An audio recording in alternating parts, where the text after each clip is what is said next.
અમદાવાદમાં 12મી જૂને એર ઇન્ડિયાના વિમાન દુર્ઘટના બાદ એક ફિલ્મ મેકર ગુમ થઈ ગયા હોવાની માહિતી મળી છે. તેમના પરિવારે આશંકા વ્યક્ત કરી છે કે વિમાન દુર્ઘટનામાં તેમનું પણ મૃત્યુ થયું હોઈ શકે છે.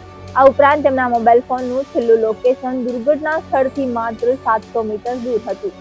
જોકે પરિવારે ઓળખ માટે ડીએનએ સેમ્પલ સબમિટ કર્યા છે. વિમાન દુર્ઘટના બાદ ગુમ થયેલા ફિલ્મ મેકરની ઓળખ મહેશ કાલાવાડિયા તરીકે થઈ છે, જેને મહેશ જીરાવાલા તરીકે પણ ઓળખાય છે. તે નરોડા વિસ્તારમાં રહેતા હતા અને મ્યુઝિક આલ્બમ બનાવતા હતા.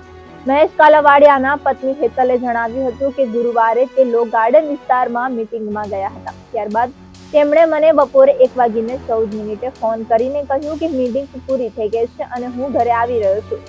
જ્યારે તે ઘરે પાછા ન ફર્યા ત્યારે મેં તેમને વારંવાર કોલ કર્યા, પરંતુ તેમનો ફોન બંધ આવતો હતો.